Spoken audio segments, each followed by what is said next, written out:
Punta tayo sa Strasbourg, France. Tara! Nag-book kami ng ticket a day before kami umalis. 60 euro two-way ticket na yon sa ICE or bullet train. 1 hour away from Mannheim Hauptbahnhof to Strasbourg, France. Pinili namin yung early trip. Maganda ang means of transportation dito sa Germany kaya kahit wala kang sariling sasakyan, okay lang. Every 5 minutes may dumadaan na regular train dito sa Mannheim. At ang first destination natin, ang katedral. It is one of the most remarkable moments dating from the Middle Ages. It has 466 feet high spire, kaya it remains the highest in the Western world until 19th century. Sa paligid ng simbahan, marami mga restaurants, souvenirs, shop, coffee shop at kung ano-ano pang stores ang makikita mo. Maulan nga lang nung pumunta kami, kaya better na i-check muna ang weather before pumunta para ma-enjoy talaga ang city. Merong city tour by mini train, but unfortunately from February 10 to November 11 and from March 29 to November 11 lang ang meron.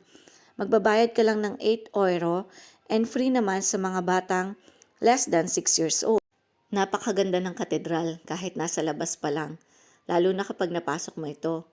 At bago kami pumasok sa loob ng katedral, nilibot muna namin ang paligid ng katedral. Since nakakatuwa kasi marami ding mga tindahan ang makikita sa paligid nito. At dahil nga maulan, enjoy naman ng mga bata habang tumatakbo-takbo. At napansin din namin around the corner ng katedral, itong Hansel and Gretel shop na maraming Christmas decoration. But unfortunately, closed siya nung nagpunta kami. At kahit close siya, syempre grinab na rin namin yung opportunity na walang masyadong tao at nagpicture and video na din kaming mag-anak kasi napakaganda naman ng background.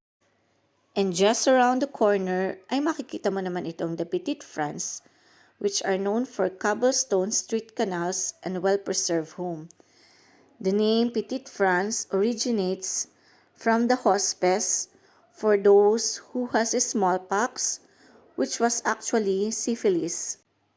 Nung nandito kami, ang naalala ko yung vegan dyan sa atin sa Pilipinas. Ang gaganda ng mga old houses nila. Well-preserved talaga. Nakadagdag din sa ganda ng lugar itong mga red heart padlocks dito sa fence nila. Maybe it's for the couples who are visiting this place. Thank you. Bye!